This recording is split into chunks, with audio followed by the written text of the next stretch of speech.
Queridos hermanos y hermanas, por la gracia de Dios, una vez más podemos reunirnos para hacer memoria de nuestro amado Salvador. Él lo desea y nosotros lo necesitamos. Y qué bueno que el cuerpo de Cristo se reúna para poder hacer memoria de nuestro amado Salvador y también que ese recordatorio nos lleve a poder también postrarnos ante la majestad y gloria de nuestro Padre y poder adorarle. En esta oportunidad, queridos hermanos, quiero compartir con ustedes y juntos vamos a mirar la persona del Señor Jesucristo como sumo sacerdote. Les invito a que abran las Biblias en Hebreos capítulo 4, versículo 14.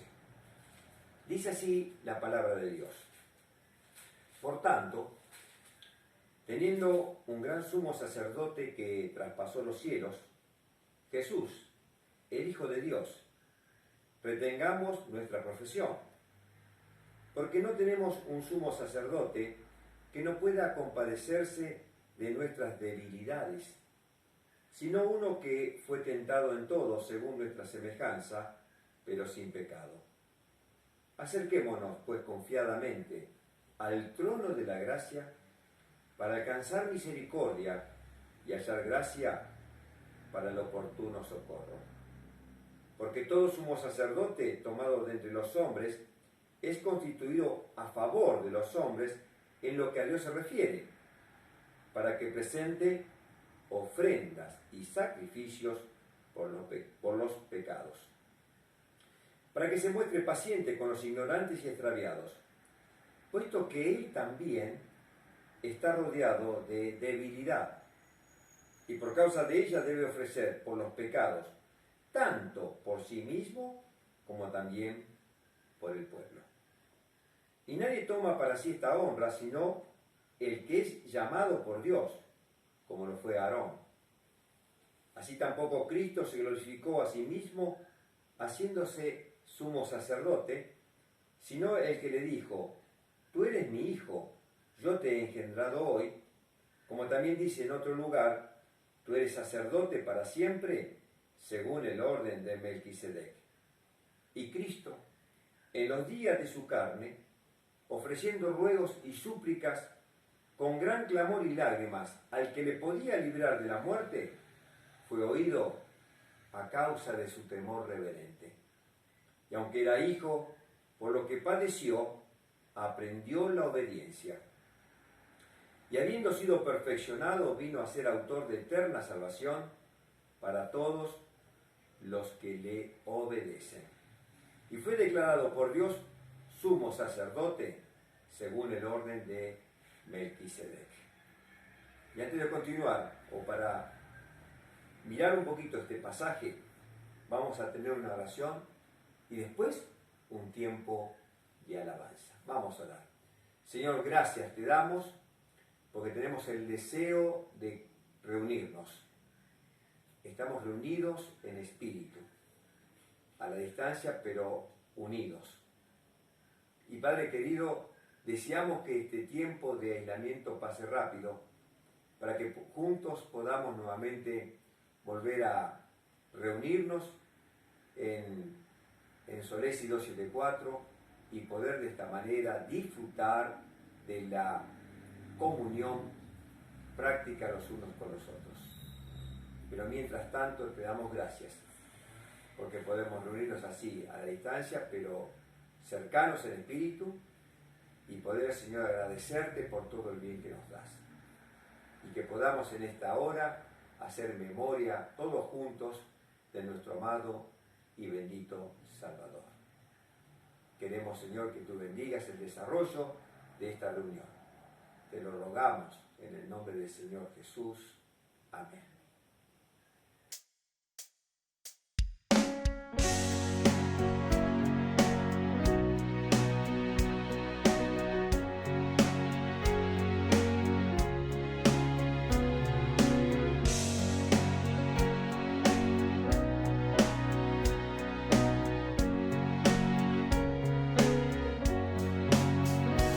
En Cristo habiendo hallado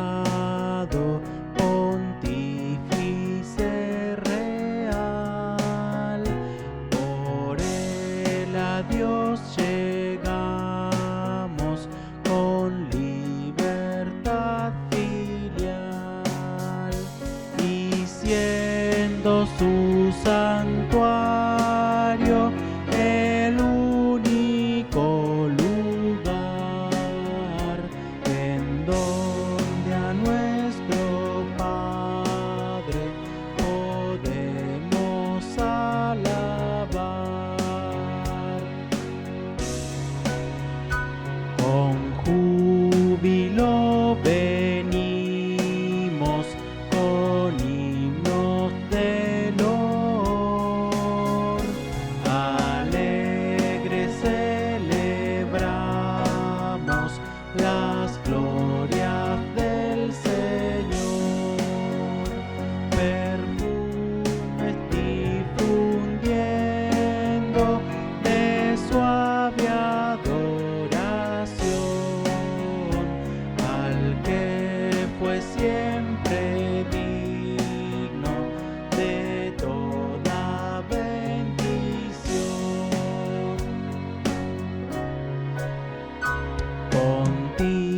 Pontífice divino tenemos en Jesús, gozosos nos hallamos en su celeste luz, y nuestros sacrificios de gracias y loor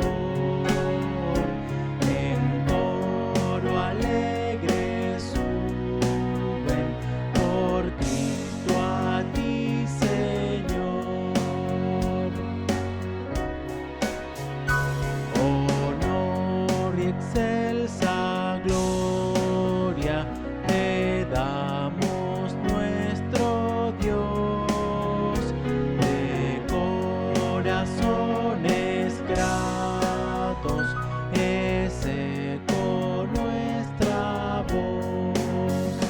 Oh Santo Dios y Padre, perfecto es tu saber, augusto y ensalzado, oh tu supremo ser.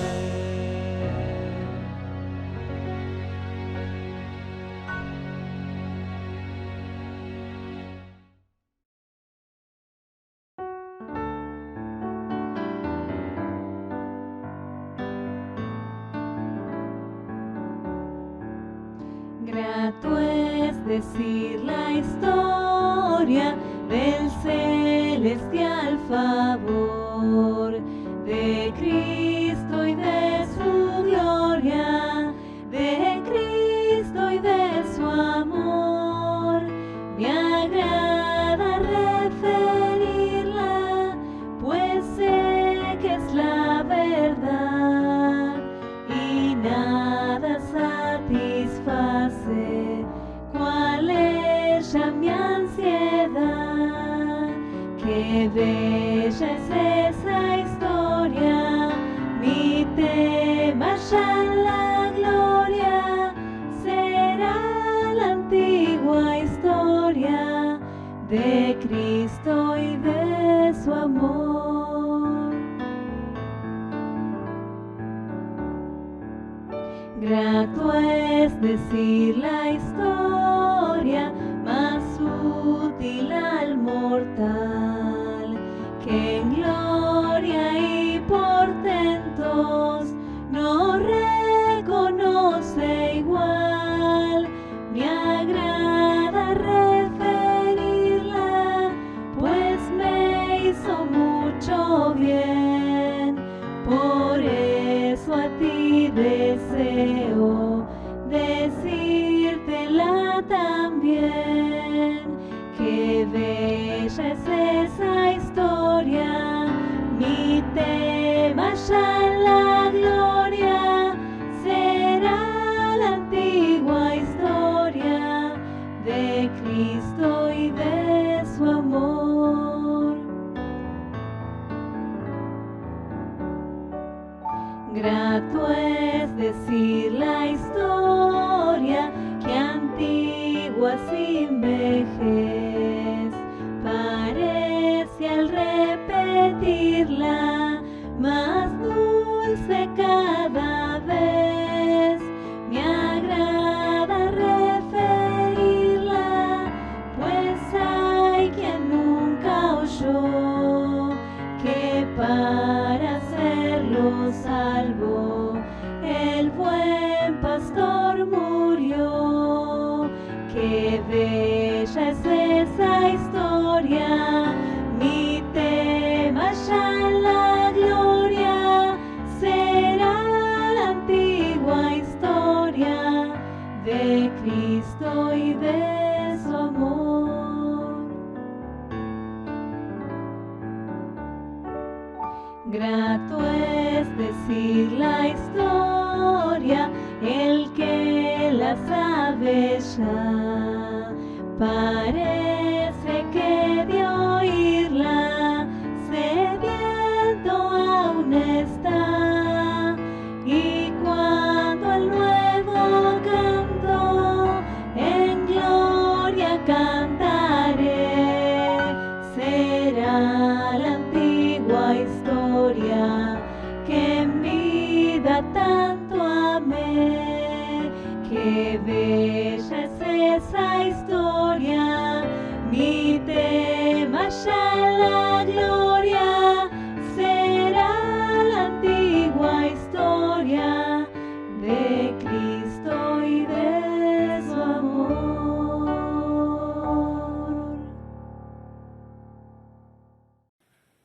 Bien, hermanos y hermanas queridas, vamos entonces a considerar el pasaje que hemos leído. Estamos hablando del sacerdocio de Cristo, o vamos a considerar, o a tratar de entender un poquito lo que el escritor de los Hebreos nos está hablando. Pero podemos decir que Dios inauguró el sacerdocio antiguo testamentario. Él quiso constituir a Israel en un pueblo de sacerdotes. En Éxodo capítulo 19, versículo 6 dice: vosotros me seréis un reino de sacerdotes. Designó luego a una tribu, la de Leví, como una tribu sacerdotal, y dentro de esta a una familia sacerdotal, la de Aarón y su descendencia. Este oficio sagrado fue celosamente protegido porque las prerrogativas del sacerdocio no pudieron ser usurpados ni aún por los reyes. El juicio sobre el rey Usías, que lo podemos leer en 2 Crónicas 26, del 16 al 21, es demostrativo de esto y probablemente estuvo destinado para subrayar en todo Israel la majestad y la santidad de Dios. Solo aquellos que él había designado podían acercarse.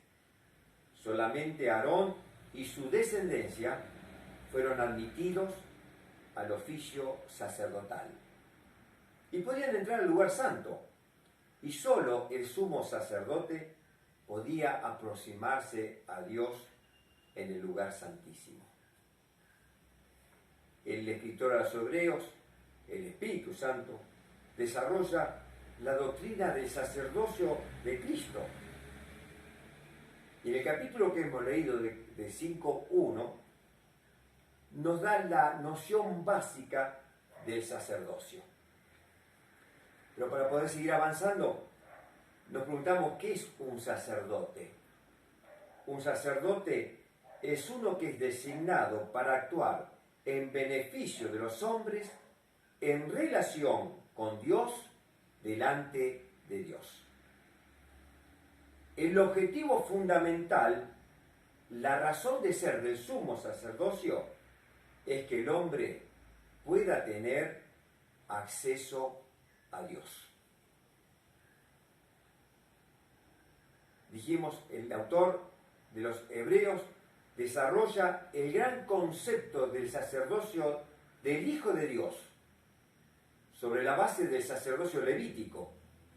y lo hace desde varios puntos de vista. Dice la escritura que hemos leído: todo sumo sacerdote es tomado de entre los hombres. Versículo 1. ¿Qué quiere decir esto? Que todo sacerdote debe tener naturaleza humana, porque representa a los hombres delante de Dios.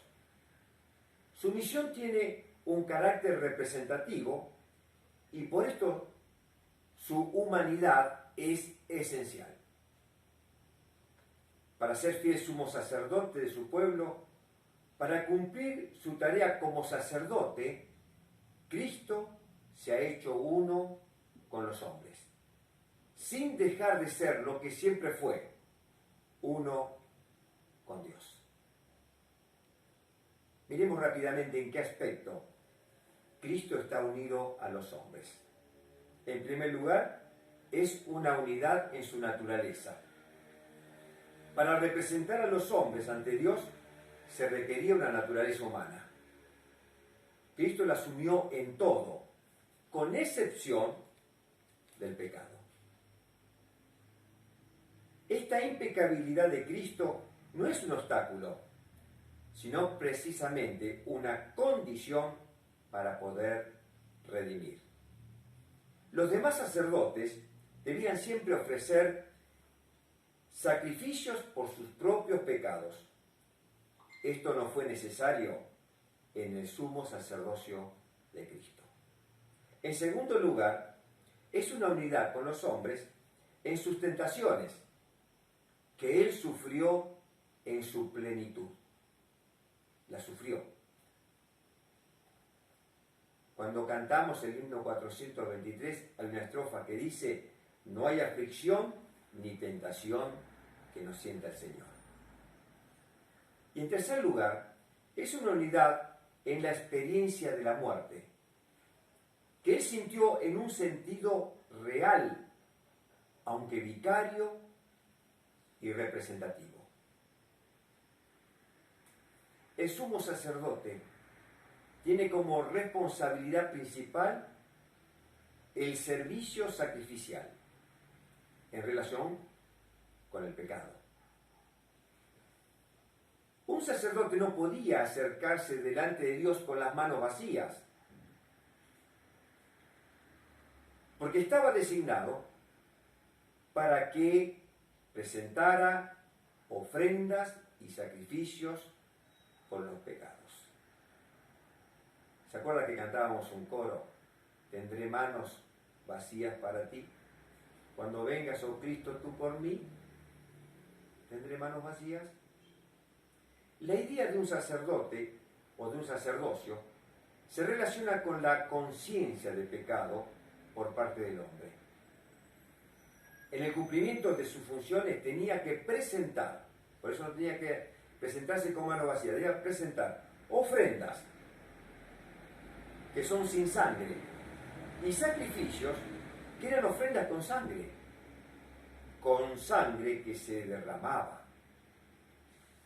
Es que este es un principio eterno establecido por Dios, que sin derramamiento de sangre no hay remisión de pecado. Por eso es en la gran carta a los hebreos donde la obra del sacerdocio de Cristo alcanza su principal o su máxima expresión, porque en ella aparece la idea totalmente nueva que el Evangelio revela de un sumo sacerdote que se sacrifica a sí mismo. Es la única vez que ocurrió, solamente en Cristo. El sacrificio evidentemente es fundamental porque la posición de los hombres ante Dios se establece únicamente mediante el sacrificio que Cristo ha hecho por ellos en la cruz. El versículo 2 nos dice: para que se muestre paciente con los ignorantes y extraviados, puesto que Él también está rodeado de debilidad. La entrada de Aarón en contacto con Dios era una demostración de gracia infinita. Porque él también está rodeado de debilidad. Rodeado como estaba, de flaqueza, podía acercarse una vez al año. Porque estaba establecido por Dios que no en cualquier tiempo se presentará Aarón delante de mí.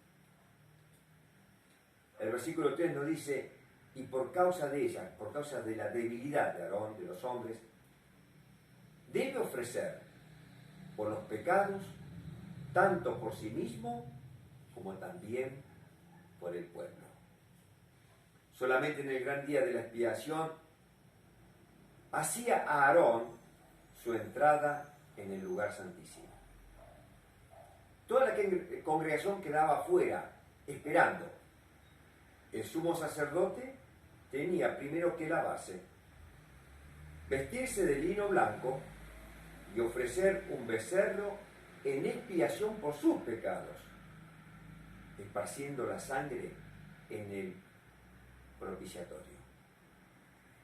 De esta manera, podía entrar por segunda vez como representante del pueblo para esparcir la sangre del macho cabrío de la expiación. Versículos 5 y 6 nos dicen que el sacerdote debía ser nombrado por Dios. Nadie toma para sí esta honra. Nadie puede nombrarse a sí mismo. Es llamado por Dios. Y hace mención a dos pasajes del Antiguo Testamento. Salmos capítulo 2, versículo 7 y Salmos 110, versículo 4, donde hemos leído, tú eres mi hijo, yo te he engendrado hoy, y tú eres sacerdote para siempre, según el orden de Melquisedec. ¿Qué nos está diciendo este pasaje? Que Cristo no se nombró, ni Cristo se nombró a sí mismo, sino que fue nombrado por Dios.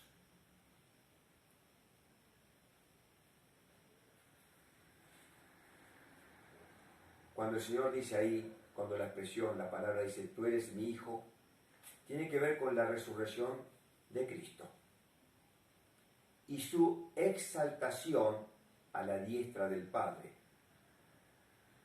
Esto lo podemos leer en el mensaje que encontramos en Hechos capítulo 13, versículo 33. Es ahí cuando empieza el ministerio sumo sacerdotal de Cristo. Versículo 7 nos muestra la experiencia humana del Señor, cuando dice, y Cristo en los días de su carne, en los días de su humanidad. El escritor nos está mostrando a un Señor Jesús que es profundamente humano. Como solemos decir, 100% humano, 100% divino. Lo que aquí se destaca es que la humanidad que Cristo asumió formó parte de su preparación para ser sumo sacerdote. Él pasó por el camino del sufrimiento. Él sabía lo que había en el hombre. Y queridos, estamos pisando terreno santo, porque estamos entrando o acercándonos al sufrimiento de Dios. Cuando vemos el versículo 7 se menciona la oración del Señor Jesús en el huerto de Getsemaní. ¿Recuerdan? Dice que 3 veces oró de la misma manera. Padre, si es posible, pase de mí esta copa, mas no se haga mi voluntad, sino la tuya. A través de los tiempos uno se preguntó, ¿fue oída, fue escuchada la oración del Señor? ¿Él quería librarse? ¿No quería librarse? La oración de Getsemaní fue un pedido para no permanecer sujeto a la muerte. Es pues la oración de Getsemaní por resurrección la que expresa en el Antiguo Testamento, en el Salmo 22, uno de los grandes salmos mesiánicos. Esta oración fue contestada Y así lo dice nuestro texto, el que hemos leído, cuando expresa que fue oído a causa. No fue librado de padecer la muerte, pero fue librado de permanecer bajo su dominio. Y dice la Escritura más, fue oído por su temor reverente y expresa su sumisión al Padre. El hecho de que la copa no fue quitada lo califica al Señor Jesús mucho más para comprendernos a nosotros, para comprender a todos los suyos. ¿Y saben lo maravilloso de esto? Que nunca usó de recursos sobrenaturales para ser librado de sus enemigos.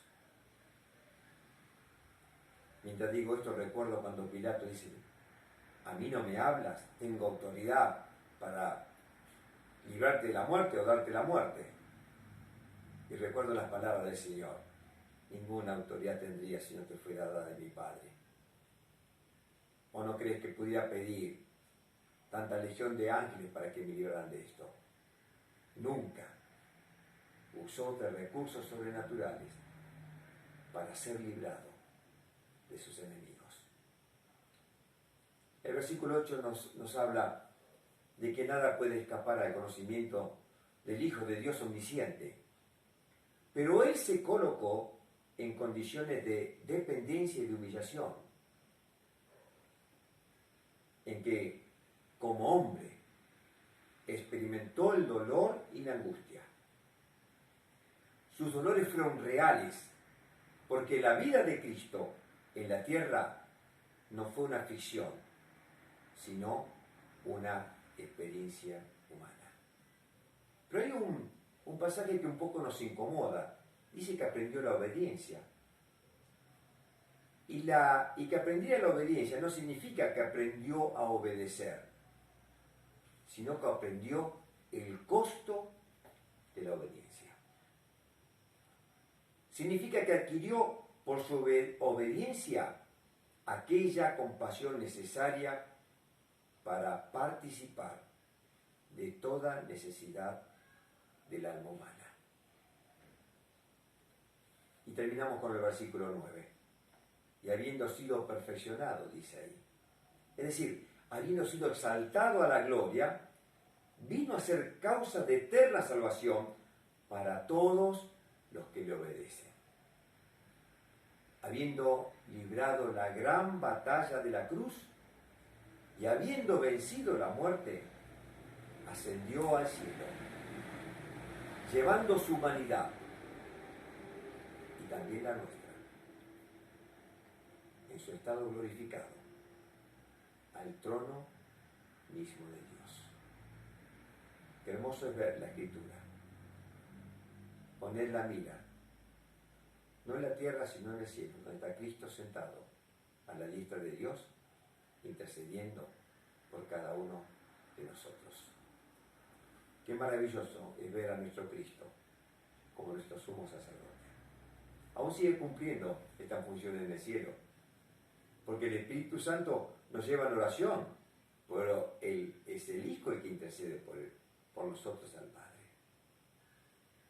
Nosotros también, como nos dice Pedro, debemos seguir sus pisadas. Él nos ha hecho a nosotros sacerdotes y sacerdotisas para presentar ofrendas y sacrificios delante de nuestro Dios. ¿Y cuáles son las ofrendas y los sacrificios? ¿Cuál es el sacrificio? Es fruto de labios que confiesan su nombre. Damos gracias a Dios por nuestro gran sumo sacerdote Cristo Jesús.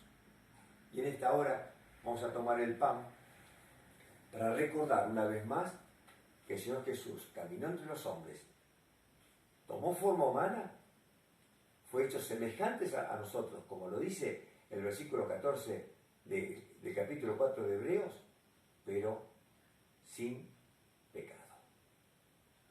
Vamos a tomar el pan y vamos a dar gracias por el pan. Y lo vamos a hacer de esta manera. Oramos. Señor, gracias, porque podemos mirar las Escrituras de la obra majestuosa y sin igual de nuestro amado Salvador, Cristo Jesús. Gracias, Padre, porque podemos acercarnos a ti por su obra, porque Él entró por nosotros. Y podemos entrar por ese camino nuevo y vivo que Cristo abrió para que nosotros tengamos entrada en los cielos donde tú estás, Padre amado, y poder inclinarnos ante tu majestad y gloria. De esta manera queremos tomar el pan, agradecidos por la persona de Cristo. Y al partirlo, recordamos su cuerpo santo que fue entregado por nosotros, para que nosotros podamos tener alianza con Dios. Gracias, Padre amado, por la persona amada de nuestro Señor Jesús. Nos postramos ante tu majestad y gloria. Y lo hacemos agradecidos en el nombre del Señor Jesús. Amén. Vamos a tomar el pan y lo partimos. Y compartimos. Usted también en su hogar haga lo mismo, hágalo con suma alegría, con suma felicidad.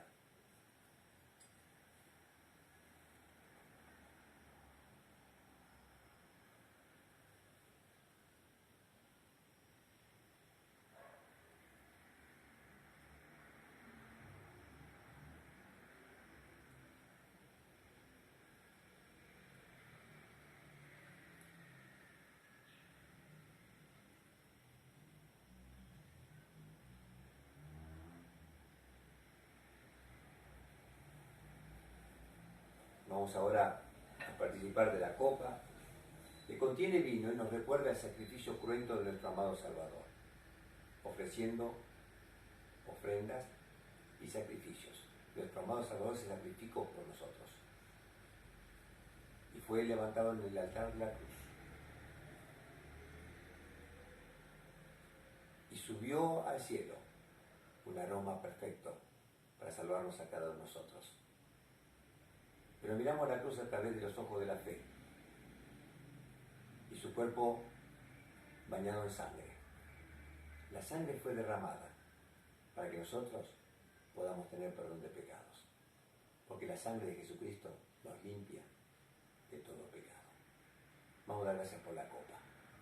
Amado Padre, gracias una vez más por la persona amada del Señor Jesús, porque en la cruz derramó su sangre hasta la última gota por cada uno de nosotros.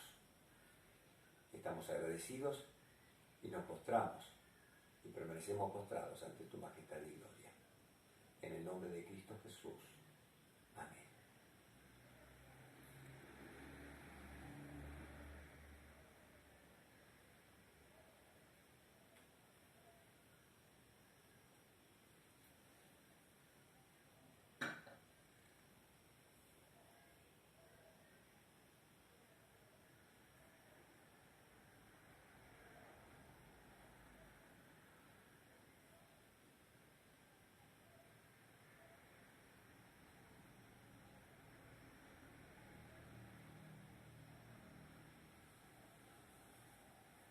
De esta manera, de esta forma sencilla pero tan profunda, hemos hecho memoria de nuestro amado Salvador cuando el cuerpo de Cristo se ha reunido.